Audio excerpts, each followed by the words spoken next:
All in ಒಂದು hero ಆಗಿದ್ದ, producer ಆಗಿದ್ದ, ಡೈರೆಕ್ಟರ್ ಆಗಿದ್ದ, ಕಂಠದಾನ ಕಲಾವಿದ ಆಗಿದ್ದ, ಎಲ್ಲದರಲ್ಲೂ ಅವನು ಒಂದು ಸಾವಿನ ಮನೆಯಲ್ಲಿ ಮೌನವಾಗಿದ್ದರೆ ಆದಷ್ಟು ಉತ್ತಮ. ಆದರೂ ಒಬ್ಬ ಸ್ನೇಹಿತ ದಿಲೀಪ್ ರಾಜ್ ಹೆಸರು ನನ್ನ ಕಿವಿಗೆ ಮೊದಲು ಬಿದ್ದಿದ್ದು ಬಹುಶಃ 2000 ನಮ್ಮ ಕಿರುತೆರೆ ಧಾರಾವಾಹಿಗಳಿರ್ಬೋದು, ಸಿನಿಮಾಗಳು, ಅವನು ನಟಿಸಿದಂಥ ಚಿತ್ರಗಳು, ಗೆಳೆಯ ಅಥವಾ ಲವ್ ಗುರು, ತರುಣ್ಗೆ ನಾನು ಯಾವಾಗಲೂ ವಾಯ್ಸ್ ಕೊಡ್ತಿದ್ದೆ. ಸೊ ತರುಣ್ ಸಿನಿಮಾಗಳಲ್ಲಿ ಹೆಚ್ಚಾಗಿ ದಿಲೀಪ್ ನಟಿಸ್ತಾ ಇದ್ದ. ಜೊತೆಗೆ ಅವರ ಪ್ರೊಡಕ್ಷನಲ್ಲಿ ನಮ್ಮ ತಂದೆ ಕೂಡ ಆ್ಯಕ್ಟ್ ಮಾಡಿದರು. ಜೊತೆಗೆ ನಮಿತಾ, ಅವಳು ಸಾಕಷ್ಟು ಅವನ ಜೊತೆ ಒಡನಾಟ ಇತ್ತು. ವೈಫ್ ವಿದ್ಯಾ ಮತ್ತು ಅವ್ರ ಕುಟುಂಬಕ್ಕೆ ದೇವರು ಧೈರ್ಯ ಕೊಡಲಿ ಅಂತ ಆಶಿಸ್ತೀವಿ. ಎಷ್ಟು ಕಷ್ಟಪಟ್ಟು ಮನೆಯಲ್ಲಿ ಹೊಡೆದಾಡಿ ಅವರಿಬ್ಬರು ಕಷ್ಟಪಟ್ಟು ಇಬ್ಬರು ಪ್ರೀತಿಸಿ ಮದುವೆ ಆಯಿದ್ರು. ಅಲ್ಲಿಂದ ನಾನು ಅವರಿಬ್ಬರನ್ನ ನೋಡ್ತಾ ಇರೋದು. ಅದಾದಮೇಲೆ ತುಂಬ ಕಷ್ಟಪಟ್ಟು ಇಬ್ಬರು ಒಂದು ಬದುಕನ್ನು ಕಟ್ಕೊಂಡ್ರು, ಒಳ್ಳೆ ಫ್ಯಾಮಿಲಿ.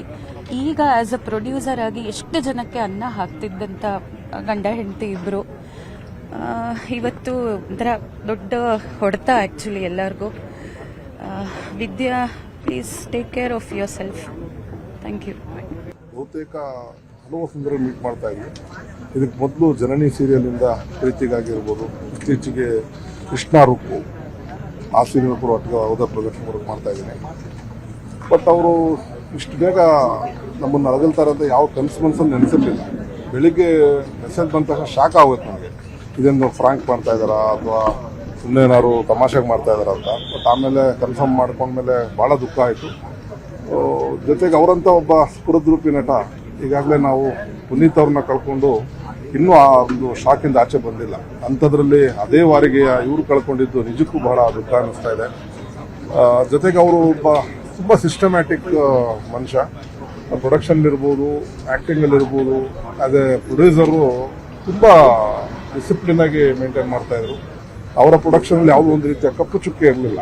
ಕಲಾವಿದರನ್ನ ಅಷ್ಟೇ ಗೌರವದಿಂದ ಕಾಣ್ತಾ ಇದ್ರು, ಮತ್ತು ಟೈಮ್ಗೆ ಪೇಮೆಂಟ್ಸ್ ಎಲ್ಲ ಇದು ಮಾಡ್ತಾಯಿದ್ರು. ಬಟ್ ಅವರು ಕೂಡ ಒಂದು ಜಿಮ್ ಬಾಡಿ ಅವ್ರದ್ದು, ಅವರು ಅಥ್ಲೆಟ್ ಬಾಡಿ, ಅವರು ವರ್ಕೌಟ್ ಮಾಡ್ತಾಯಿದ್ರು, ಸ್ವಿಮ್ಮಿಂಗ್ ಮಾಡ್ತಾಯಿದ್ರು. ಇತ್ತೀಚೆಗೆ ನಡೆದಂಥ IPL ಇದು ನಮ್ಮ ಟೂರ್ನಮೆಂಟ್ಗಳಲ್ಲಿ ಭಾಗಿಯಾಗಿದ್ರು. ಕ್ರಿಕೆಟು ಮತ್ತು ಬ್ಯಾಡ್ಮಿಂಟನ್ನೆಲ್ಲ ತುಂಬ ಸಿಸ್ಟಮ್ಯಾಟಿಕ್ ಮನುಷ್ಯ. ಬಟ್ ಯಾಕೆ ಇಷ್ಟು ಬೇಗ ದೇವರನ್ನು ಕಳ್ಕೊಂಡಿರೋದೇ ಭಾಳ ದುಃಖ ಆಗ್ತಾ ಇದೆ. ಬಟ್ ದೇವ್ರನ್ನ ದಯಾಮಯ ಅಂತೀವಿ ಅಂತ ನೋಡಿದಾಗ ದೇವರಿಗೆ ದಯ ಇಲ್ವೇನೋ ಅನ್ನೋ ಒಂದು ಭಾವನೆ ಮೂಡ್ತಾ ಇದೆ. ಅವರಿಗೆ ಮತ್ತು ಅವರ ಕುಟುಂಬದವರಿಗೆಲ್ಲ ಒಂದು ಶಕ್ತಿಯನ್ನು ಭರಿಸುವ ಶಕ್ತಿ ಕೊಡಲಿ ಅಂತ ಭಗವಂತ ಪ್ರಾರ್ಥಿಸ್ತೀನಿ. ತುಂಬ ಕಷ್ಟ ಆಗುತ್ತೆ. ದಿಲೀಪನ್ನ ನಾನು ಅವನು ಕಾಲೇಜ್ ದಿನಗಳಿಂದಲೂ ನೋಡಿದ್ದೀನಿ. 1 ವರ್ಷ ಪಾಠ ಮಾಡಿದ್ದೀನಿ ಅವನಿಗೆ, ಅಕೌಂಟ್ಸ್ ಪಾಠ. ಆಗಿಂದಲೂ ಅವನು ಇನ್ನೂ TV ಸಿನಿಮಾಗೆ ಅಂತ ಬಂದಿರಲಿಲ್ಲ, ನಾಟಕಗಳು ಮಾಡ್ತಾಯಿದ್ವಿ. ನಂದಿತಾ ಅವನ ಗುರು, ಅವಳು ಮೆಂಟರ್. ಅವಳು 1 ವಾರದಲ್ಲಿ ಪರೀಕ್ಷೆಯ 1 ವಾರಕ್ಕೆ ಮುಂಚೆ ಇವನಿಗೇನಾರು ಹೇಳ್ಕೊಟ್ಟು ಪಾಸಾಗುವಷ್ಟು ಮಾರ್ಕ್ಸ್ ಮಾಡು ಅಂತ ಕಳಿಸಿದ್ಲು. ಎಷ್ಟು ಒಳ್ಳೆ ಗ್ರಾಸ್ಪಿಂಗ್ ಅಂದರೆ 83 ಬಂತು ಅವನಿಗೆ. ಅಷ್ಟು ಇಂಟೆಲಿಜೆಂಟ್, ವೆರಿ ಗುಡ್ ಆ್ಯಕ್ಟರ್. ಇದೆಲ್ಲ ವಯಸ್ಸು ಹೋಗುವಂಥದ್ದು. ತುಂಬ ಸಾಧನೆ ಮಾಡ್ದ. ಅವನಿಗಿದು ಗುರಿ ಸ್ಪಷ್ಟವಾಗಿತ್ತು, ನಾನು ಇದು ಮಾಡಬೇಕು, ಹಿಂಗಿರಬೇಕು ಅಂತೆಲ್ಲ. ಒಂಚೂರು ಎಡವಿದ್ದು ಅಂದರೆ ಅವನು ಸಿನಿಮಾದಲ್ಲಿ ತುಂಬ ಮಿಂಚಬೇಕು, ಒಂದು ಹೀರೋ ಆಗಿ ಮೆರಿಬೇಕು ಅನ್ನೋ ಒಂದು ಆಸೆ ಇತ್ತು, ಪ್ರತಿಭೆ ಇತ್ತು. ಅದೊಂದು ಅವನು ಕೈಗೂಡಲಿಲ್ಲ. ಚಿತ್ರರಂಗ ಅವನ್ನ ಕೈ ಹಿಡಿಲಿಲ್ಲ. ಎಷ್ಟೋ ಪ್ರತಿಭಾವಂತರನ್ನು ಮೂಲೆ ಗುಂಪು ಮಾಡಿದ ಹಾಗೆ ಇವನನ್ನೂ ಮಾಡಿತು. ಅದೊಂದು ಬಿಟ್ಟರೆ ಇನ್ನೆಲ್ಲವನ್ನ ಅವನು ಅಂದ್ಕೊಂಡಿದ್ದನ್ನೆಲ್ಲ ಸಾಧಿಸಿದ್ದ. ಫಿಸಿಕಲಿ ಭಾಳ ಫಿಟ್ಟಾಗಿದ್ದವನು. ಗೊತ್ತಿಲ್ಲ ಏನು and your ambition itself is your ಮುಳುವಾಗತ್ತಾ ಗೊತ್ತಿಲ್ಲ. ಸೀರಿಯಲ್ ಪ್ರೊಡಕ್ಷನ್ನು, ಸ್ಟುಡಿಯೋ ಪ್ರೊಡಕ್ಷನ್ ಮಾಡಿದ್ದು, ಹಿ ವಾಸ್ ಫೈನ್. ಆ ಥರದ್ದೆಲ್ಲ ಏನಿರಲಿಲ್ಲ. ಬಟ್ ಗೊತ್ತಿಲ್ಲ, ಪಾಪ ವಿದ್ಯಾ ಹೆಂಡತಿ ಮಕ್ಕಳು, ಅವ್ರಿಗೆ ದೊಡ್ಡ ಆಘಾತ. ಅದನ್ನು ಭರಿಸೋ ಶಕ್ತಿ ಅವ್ರಿಗೆ ಸಿಗಲಿ ಅಷ್ಟೆ. ಬಹುತೇಕ ಈಗಾಗಲೇ ದಿಲೀಪ್ ಅವರು ವಿಧಿವಶರಾಗಿದ್ದಾರೆ. ಸಾಕಷ್ಟು ನೆನಪುಗಳು ಅನೇಕ ಕಲಾವಿದರಲ್ಲಿದೆ. ಇದರ ಬಗ್ಗೆ ಮಾತನಾಡೋದಕ್ಕೆ ನಮ್ಮ ಜೊತೆ ನಟರಾಗಿರುವಂತಹ ಗಣೇಶ್ ರಾವ್ ಅವರು ಫೋನ್ ಸಂಪರ್ಕದಲ್ಲಿ ಜಾಯ್ನ್ ಆಗಿದ್ದಾರೆ. ನಮಸ್ತೆ ಸರ್. ನಮಸ್ತೆ ಮೇಡಮ್. ಯಾವ ರೀತಿಯಾಗಿ ದಿಲೀಪ್ ರಾಜು ಅವರಿಗೆ ನುಡಿ ನಮನವನ್ನು ಸಲ್ಲಿಸ್ತೀರಿ? ಅವರ ಬಗ್ಗೆ ಅಂದರೆ ಯಾವೆಲ್ಲ ಅಂಶಗಳು ಈಗಾಗಲೇ ಎಲ್ಲರೂ ಹೇಳ್ತಾ ಇದ್ರು, ಅಂದರೆ ನಟನಾಗಿ, ನಿರ್ದೇಶಕನಾಗಿ, ನಿರ್ಮಾಪಕನಾಗಿ ಎಲ್ಲೂ ಕೂಡ ಯಾವ ಕಪ್ಪು ಚುಕ್ಕೆಯೂ ಇಲ್ಲ ಅನ್ನುವಂಥದ್ದು. ಹೇಗೆ ನೆನಪಿಸ್ಕೊಳ್ತೀರಿ ಸರ್? ಮೇಡಮ್, ಅವರು ಒಂಥರ ನಮ್ಮ ಇಡೀ ಟಿವಿ ಮೀಡಿಯಾದಲ್ಲಿ ತುಂಬಾ ಡಿಸಿಪ್ಲಿನ್ಡ್ ಮನುಷ್ಯ ಅಂದ್ರೆ ನಮ್ಮ ದಿಲೀಪ್ ರಾಜ್ ಅವರು. ಯಾವುದೇ ಆರ್ಟಿಸ್ಟ್ ಜೊತೆ ಮಾತಾಡೋದಿರ್ಲಿ, ಅವರ ಕೋ ಆರ್ಟಿಸ್ಟ್ ಜೊತೆ ಮಾತಾಡೋದು, ಆಕ್ಟಿಂಗ್ ಮಾಡೋದಿರ್ಲಿ, ಮತ್ತೆ ಅವರ ಪ್ರೊಡಕ್ಷನ್ ಇರ್ಲಿ, ಬಹಳ ಸಿಸ್ಟಮ್ಯಾಟಿಕ್ ಆಗಿ ನಡ್ಸ್ಕೊಂಡು ಹೋಗ್ತಾ ಇದ್ರು. ಜೊತೆಗೆ ಅವರ ಹೆಲ್ತ್ ಕಾನ್ಶಿಯಸ್ ತುಂಬಾ ಚೆನ್ನಾಗಿತ್ತು. ನಮ್ಮ ಹೇಗೆ ಪುನೀತ್ ರಾಜ್ಕುಮಾರ್ ಅವ್ರು ಯಾವ ತರ ತಮ್ಮ ಹೆಲ್ತ್ ಅನ್ನ ಕಾಪಾಡ್ಕೊಂಡಿದ್ರು, ಅದೇ ತರ ಇವರು ಕೂಡ ಎವ್ರಿ ಡೇ ಜಿಮ್ ಇರ್ಬೋದು, ಸ್ವಿಮ್ಮಿಂಗ್ ಇರ್ಬೋದು, ಯೋಗ ಇರ್ಬೋದು, ಎಲ್ಲವೂ ನಡೆಸ್ತಾ ಇದ್ರು. ಬಟ್ ಯಾಕೆ ಈ ತರ ಎಲ್ಲವೂ ಕರೆಕ್ಟ್ ಆಗಿದ್ದಾಗ ಯಾಕೆ ಈ ತರ ಆಗ್ತದೆ ಅಂತ ಅದೊಂದು ಯಕ್ಷ ಪ್ರಶ್ನೆ ಆಗಿದೆ ಮೇಡಮ್. ತುಂಬಾ ದುಃಖ. ಅದನ್ನ ನೋಡಿದವ್ರಿಗೆ ಗೊತ್ತಾಗುತ್ತೆ ಮನೆಯವ್ರ ದುಃಖ. ಮತ್ತೆ ಅವ್ರಿಗೆ ಒಡನಾಟ ನೋಡಿದ್ರೆ ನಿಜಕ್ಕೂ ದೇವ್ರ ದಯಾಮಯ ಅಂತೀವಿ. ಅದು ನಿಜವಾಗ್ಲೂ ದೇವ್ರು ದಯ ಇಲ್ವೇನೋ ಅನ್ಸ್ಬಿಡ್ತದೆ ಸರ್ ಇದೆಲ್ಲ ನೋಡಿದಾಗ. ನಿಜ ನಿಜ. ನಿನ್ನೆ ಅವರು ಒಂದು ಸ್ಮಾರ್ಟ್ ವಾಚ್ ಅಂತಾರಲ್ಲ ಮೇಡಮ್, ಅದು ಹೆಲ್ತ್ ಕಾನ್ಶಿಯಸ್ ಇದು ಮಾಡುವಂತದ್ದು, ಆ ವಾಚ್ ಕಟ್ಕೊಂಡಿರ್ತಾರೆ ಅವ್ರು ಯಾವಾಗ್ಲೂ. ನಿನ್ನೆ ಸಂಜೆ ಅವ್ರಿಗೆ ಇಂಡಿಕೇಶನ್ ಕೊಟ್ಟಿದೆ ವಾಚ್ ಅದು. ನಿಮ್ಮ ಇದ್ರಲ್ಲಿ ಸ್ವಲ್ಪ ಏನೋ ಹೆಚ್ಚು ಕಮ್ಮಿ ಆಗಿದೆ ನೋಡಿ ಅನ್ಬಿಟ್ಟು. ಸೊ ಅವ್ರ ಮಿಸಸ್ ಇಮಿಡಿಯೇಟ್ ಆಗಿ ಅವ್ರ ಡಾಕ್ಟರ್ ಫೋನ್ ಮಾಡಿದಾಗ ಡಾಕ್ಟರ್ ನಾಳೆ ಬೆಳಿಗ್ಗೆ 8 ಗಂಟೆಗೆ ಬೆಳಿಗ್ಗೆ ಅಪಾಯಿಂಟ್ಮೆಂಟ್ ಕೊಟ್ಟಿದ್ರಂತೆ ಡಾಕ್ಟರ್ ಅವ್ರಿಗೆ ಫುಲ್ ಬಾಡಿ ಚೆಕ್ಅಪ್ಗೆ. ಸೊ ಅದ್ ನೋಡಿದ್ರೆ ಬೆಳಿಗ್ಗೆ ಅರ್ಲಿ ಮಾರ್ನಿಂಗ್ 5:30 ಸ್ವೀಟ್ ಸ್ಲೀಪ್ ಅಲ್ಲಿ ಪಾಪ ಅದು ಹಾಸ್ಪಿಟಲ್ ಹೋಗಕ್ಕೆ ಆಗಿಲ್ಲ. ಆ ತರ ಪರಿಸ್ಥಿತಿ ಆಗುತ್ತೆ ಮೇಡಮ್. ಅದು ಅಂದ್ರೆ ನಿನ್ನೆನೆ ಎದೆನೋ ಸ್ವಲ್ಪ ಕಾಣಿಸಿಕೊಂಡಿತ್ತ ಸರ್, ಹೇಗೆ ಅಂತ? ಇಲ್ಲ, ಎದೆನೋವು ಕಾಣ್ತ ಹೇಗೆ ಗೊತ್ತಾಗಿಲ್ಲ.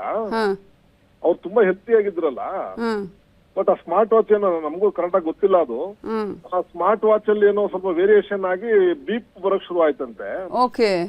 ಸೊ ಅದನ್ನ ಅವ್ರ ಮಿಸ್ಸಸ್ ಸರ್ಜನ್ ಕೇಳಿದಾರೆ, ಈ ತರ ಬರ್ತಾ ಇದೆ, ಏನ್ ಮಾಡೋದು ಅಂತ. ಸರ್ಜನ್ ಅದೇನೋ ಇನ್ಸ್ಟ್ರಕ್ಷನ್ಸ್ ಕೊಟ್ಟಿದ್ದಾರೆ. ಕೊಟ್ಟ ಮೇಲೂ ಅದು ಸರಿ ಆಗಿಲ್ಲ. ಒಂದ್ ಕೆಲಸ ಮಾಡಿ, ನಾಳೆ 8 ಗಂಟೆಗೆ ಬನ್ನಿ, ಒಂದು ತರೋಚ್ ಬಾಡಿ ಚೆಕ್ಅಪ್ ಮಾಡ್ಬಿಡೋಣ ಅಂತ ಹೇಳಿದ್ರಂತೆ. ಸೊ ನಿನ್ನೆ ಸಂಜೆ ಸ್ವಲ್ಪ ಅನ್ಈಸಿನೆಸ್ ಆಗಿದೆ ಅವ್ರಿಗೆ. ಸೊ ಅವರು ಮುನ್ನೆಚ್ಚರಿಕೆ ತಗೊಂಡು ಅವಾಗಲೇ ಇಮಿಡಿಯೇಟ್ ಆಗಿ ಹಾಸ್ಪಿಟ್ಲಿಗೆ ಹೋಗಿದ್ರೆ ಬದುಕ್ತಾ ಇದ್ರು ಅನ್ನೋ ಒಂದು ಅಭಿಪ್ರಾಯ. ಬಟ್ ಏನ್ ಮಾಡೋದು, ದೇವ್ರದ್ದು ಲಿಖಿತ, ವಿಧಿ ಲಿಖಿತ ಯಾರು ತಪ್ಸಕ್ ಆಗಲ್ಲ ಮೇಡಮ್. ಹಿಂಗಾಗಿದೆ. ಬಟ್ ಕೆಲವೊಂದ್ಸಲ ನಮ್ಗೆ ಒಂದು ಸೈನ್ ಕೊಡುತ್ತೆ, ಏನೋ ಒಂದು ಸೂಚನೆ ಕೊಡುತ್ತೆ ಅನ್ನೋದಕ್ಕೆ ಇದೇ ಸಾಕ್ಷಿ ಅನ್ಸುತ್ತೆ. ಹೌದು ಮೇಡಮ್, ಹೌದು. ಈಗ ನೋಡಿ, ನಮ್ಮ ಹೆಲ್ತ್ ಚೆನ್ನಾಗಿ ಕಾಪಾಡ್ಕೊಂಡವ್ರೆ ಈ ತರ ಹೋದಾಗ ಬೇರೆಯವ್ರ ಹೆಲ್ತ್ ಕಾನ್ಶಿಯಸ್ ಯಾವ ತರ ತಗೊಳಕಾಗುತ್ತೆ ನಾವು? ಒಳ್ಳೆ ನಿಜ. ಅವರು every day gym, every day ಅವ್ರ ಮನೆ 3rd ಫ್ಲೋರ್ ಅಲ್ಲಿ ಆ ಫುಲ್ ಫ್ಲೋರ್ ಜಿಮ್ಮೇ ಇದೆ. ಜಿಮ್ ಇದೆ, ಸೆಟಪ್ ಎಲ್ಲ ಮಾಡ್ಕೊಂಡಿದ್ದಾರೆ ಅಲ್ಲೇ. ಪ್ರತಿ ದಿನ ಜಿಮ್ ಮಾಡ್ತಾ ಇದ್ರಂತೆ ಅವರು. ತುಂಬಾ ಒಂಥರ ಬಹಳ ಗೌರವ ವ್ಯಕ್ತಿ. ಯಾವುದೇ ಲೂಸ್ ಟಾಕ್ ಮಾಡ್ತಾ ಇರಲಿಲ್ಲ. ನಾನೊಬ್ಬ ಕರ್ನಾಟಕ ಟೆಲಿವಿಷನ್ ಅಸೋಸಿಯೇಷನ್ ಅಂತ ನಮ್ಮ ಸಂಸ್ಥೆ ಇದೆ, KTVA, ಅದ್ರದ್ದು ವೈಸ್ ಪ್ರೆಸಿಡೆಂಟ್ ಆಗಿದ್ದೀನಿ ನಾನು. ಸೊ ನಮ್ಮ ಅವ್ರ ಭೇಟಿ ಆಫೀಸ್ ಅಲ್ಲಿ ಯಾವ್ದೋ ಒಂದು ಕಾರಣಗಳಿಂದ ಭೇಟಿ ಆಗ್ತಾ ಇರ್ತೀವಿ ಆಗೋವಾಗ, ಪ್ರೊಡಕ್ಷನ್ ಇಶ್ಯೂಸ್ ಅದು ಇದು. ಬಟ್ ಅಲ್ಲಿ ಎಲ್ಲಾ ಪ್ರೊಡ್ಯೂಸರ್ ಮಾತಾಡೋದಕ್ಕೂ ಒಂದ್ ತೂಕ, ಈ ಮನುಷ್ಯ ಮಾತಾಡಿದ್ರೆ ಒಂದ್ ತೂಕ ಇರ್ತಾ ಇತ್ತು ಮೇಡಮ್. ಬಹಳ ಅಷ್ಟೇ ಗೌರವದಿಂದ ಮಾತಾಡ್ತಾ ಇದ್ರು. ಬಟ್ ಏನಕ್ಕಾಯ್ತು ಅನ್ನೋದೇ ಯಾರಿಗೂ, ಮೋಸ್ಟ್ಲಿ ಮೆಡಿಕಲ್ ಅವ್ರಿಗೆ, ಈ ಸೈನ್ಸ್ಗೆ ಇದು ಸವಾಲ್ ಅಂತ ಕಾಣಿಸುತ್ತೆ, ಇದು ಯಾಕಾಯ್ತು ಅಂತ. ಒಬ್ಬ ಒಂದು BP ಇಲ್ಲ, ಶುಗರ್ ಇಲ್ಲ, ಒಂದು ಹಾರ್ಟ್ ಪೇಷಂಟ್, ಹಾರ್ಟ್ ಇಶ್ಯೂಸ್ ಯಾವ್ದು ಇಲ್ಲ, ಅದಕ್ ಮೊದ್ಲು ಚೆಕಪ್ ಮಾಡಿಸಿರೋ ಬಾಡಿ ಚೆಕಪ್ ಅಲ್ಲಿ ಏನು ಸಿಂಪ್ಟಮ್ಸ್ ಇಲ್ಲ. ಅಂದ್ರೆ ಯಾವಾಗ ಮಾಡಿಸಿದ್ರು ಏನಾದ್ರು ಅವ್ರ ಮನೆಯವರು ಹೇಳಿದ್ರು ಸರ್? ಹಿಂದೆ ರೀಸೆಂಟ್ ಆಗಿ ಕರೆಕ್ಟ್ ಆಗಿ ಡೇಟ್ ಗೊತ್ತಿಲ್ಲ ನನಗೆ. ರೀಸೆಂಟ್ ಆಗಿ ಮಾಡಿಸ್ತೀವಿ ಅಂತ ಹೇಳಿದ್ರು. ರೀಸೆಂಟ್ ಆಗಿ ಮಾಡಿಸಿದಾಗ ಏನು ಇಶ್ಯೂಸ್ ಇಲ್ವಲ್ಲ ಸರ್. ಹೆಂಗ್ ಸರ್ ಅವ್ರ ಮಿಸಸ್ ಗೋಲ್ ನೋಡೋದಕ್ಕಾಗಲ್ಲ ಮೇಡಮ್. ಪಾಪ ಓಡ್ ಬರ್ತಾರೆ, ದಿಲೀಪ ಎದೋಳೋ ಅಂತಾರೆ. ಅವರೆಲ್ಲ ಪಾಪ ಎಲ್ಲ ತುಂಬಾ ಕ್ಲೋಸ್ ಅಲ್ಲೇ ಇದ್ದಿದ್ದಲ್ಲ. ನೋಡಿದ್ರೆ ನಿಜ ಹೃದಯ ಉತ್ತರ ಆಗ್ಬೇಕ ಮೇಡಮ್ ಅದು. ನಿಜ. ಈಗ ಎಲ್ಲರೂ ಹೇಳೋರು ಅಷ್ಟೇ, ಅದೇ ಅವರ ಪ್ರೊಡಕ್ಷನ್ ಹೌಸಲ್ಲೂ ಅಷ್ಟೇ. ಅಂದರೆ ಎಲ್ಲ ಪ್ರೊಡಕ್ಷನ್ ಹೌಸ್ಗಳಿಗಿಂತಲೂ ತುಂಬ ಡಿಫ್ರೆಂಟ್ ಆಗಿದೆ. ಯಾಕಂದರೆ ಊಟದ ವಿಚಾರ ಆಗಿರ್ಬೋದು ಅಥವಾ ಪೇಮೆಂಟ್ನ ವಿಚಾರ ಆಗಿರ್ಬೋದು, ಎಲ್ಲ ಒಂದು ಚೂರು ಎಲ್ಲೂ ಕೂಡ ಆ ಕಡೆ ಈ ಕಡೆ ವ್ಯತ್ಯಾಸ ಆಗಿದ್ದೇ ಇಲ್ಲ ಅಂತ. 100% ಖಂಡಿತ. ನಾನು ಪ್ರೊಡಕ್ಷನ್ ಕೆಲಸ ಮಾಡಿದ್ದೀನಿ, ಈಗಲೂ ಮಾಡ್ತಾ ಇದ್ದೀನಿ. ಕೃಷ್ಣ ರುಕ್ಕು ಅನ್ನೋ ಸೀರಿಯಲ್ ಕಮಿಷನರ್ ರೋಲ್ ಮಾಡ್ತಾ ಇದ್ದೀನಿ. ಬಟ್ ಏನ್ ಪೇಮೆಂಟ್ ಇಶ್ಯೂಸೇ ಇಲ್ಲ. ಯಾವ ಆರ್ಟಿಸ್ಟ್ ಕೇಳಿದ್ರು ಅವ್ರು ಆ ಕಂಪ್ನಿ ಬಗ್ಗೆ ಒಂದು ಕೊಂಕು ಮಾತಿಲ್ಲ, ಒಂದು ನೆಗೆಟಿವ್ ಮಾತಿಲ್ಲ ಮೇಡಮ್. ಆಸ್ ಅನ್ ಆರ್ಟಿಸ್ಟ್ ಅವರು ಆ ಆರ್ಟಿಸ್ಟ್ಗೆ ಎಷ್ಟು ಗೌರವ ಕೊಡೋ ಅಷ್ಟೇ ಗೌರವ ಕೊಡೋರು. ಮತ್ತೆ ಊಟದ್ದು ಬಹಳ ನೀಟಾಗಿ ಅರೇಂಜ್ಮೆಂಟ್ಸ್ ಇರೋದು. ಯಾವುದೇ ರೀತಿ ಟೆಕ್ನಿಷಿಯನ್ಸ್ ಇರ್ಬೋದು, ಆರ್ಟಿಸ್ಟ್ ಇರ್ಬೋದು, ಯಾವುದೇ ರೀತಿ ಟಾರ್ಚರ್ ಇಲ್ಲ, ಹಪಾಪಿ ಇಲ್ಲ. ಇವತ್ತೇ ಮುಗಿಸ್ಬಿಡ್ಬೇಕು, ಇವತ್ತೇ ನಾವು ಎಷ್ಟು ಬೇಗ ಕೆಲವು ಕಡೆ ಇದಾರೆ ಆರ್ಟಿಸ್ಟ್ ಡೇಟ್ ಸಿಕ್ತು ಅಂದ್ರೆ ಅಲ್ಲಿ ರುಬ್ಬಿ ಅವ್ರನ್ನ ಒಳ್ಳೆ ಈ ಕಬ್ಬಿನ ಜಲ್ಲೆ ರುಬ್ದಂಗ್ ರುಬ್ಬಾಕ್ಬಿಡ್ತಾರೆ. ಬಟ್ ಆತರ ಏನು ಇಲ್ಲ ಮೇಡಮ್. ತುಂಬಾ ಡಿಗ್ನಿಫೈಡು ಮತ್ತೆ ಅವರು ವೃತ್ತಿ ಗೌರವ ಅನ್ನೋದನ್ನ ಕಾಪಾಡ್ಕೊಂಡಿದ್ರು ಮೇಡಮ್ ಇದುವರೆಗೂ. ವೃತ್ತಿ ಗೌರವ ಕಾಪಾಡ್ಕೊಂಡಿದ್ರು ಅವರು.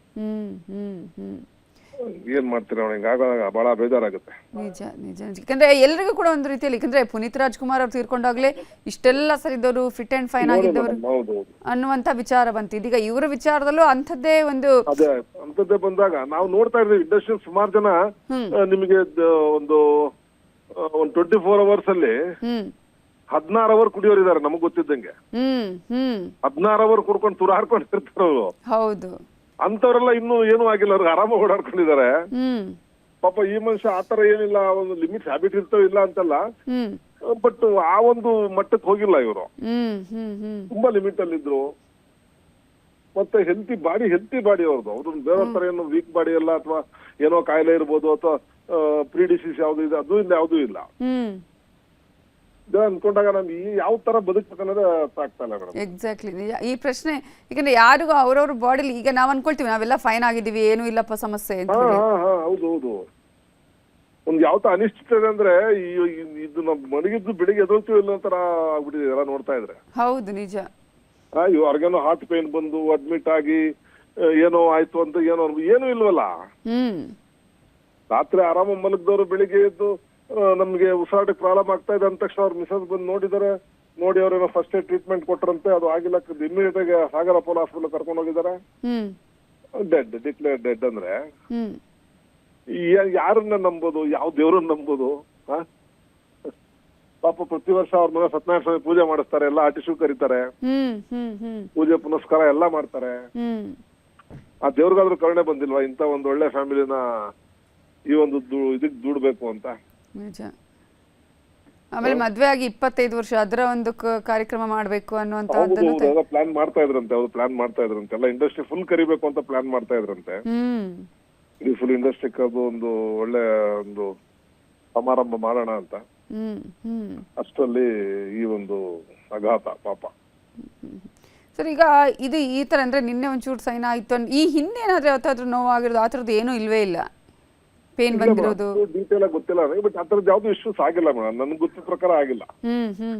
ಸರ್, ಯಾವತ್ತು ಇಂಡಸ್ಟ್ರಿನಲ್ಲಿ ಅವ್ರು ನನಗೆ ಹುಷಾರಿ ಅಂದಿದ್ದನ್ನು ನೋಡೇ ಇಲ್ಲ ನಾನು.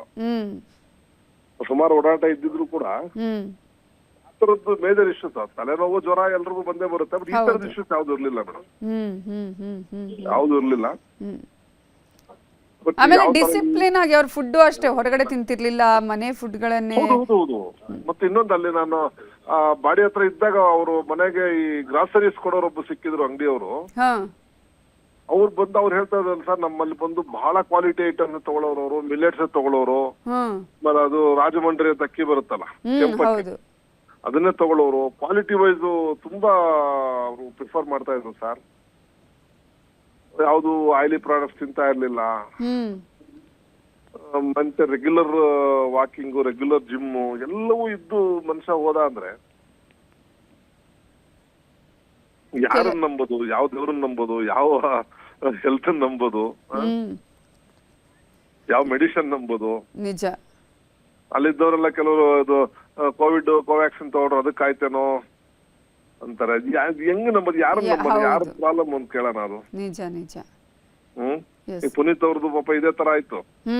ಏನೋ ಒಂದು 60-70 ವರ್ಷ ಆದ್ರೆ, 60-70 ದಾಟಿದ್ರೆ ಯಾರು ಇಷ್ಟೊಂದು ಫೀಲ್ ಮಾಡ್ಕೋತಾ ಇರ್ಲಿಲ್ಲ ಯಾರಿಗಾದ್ರು.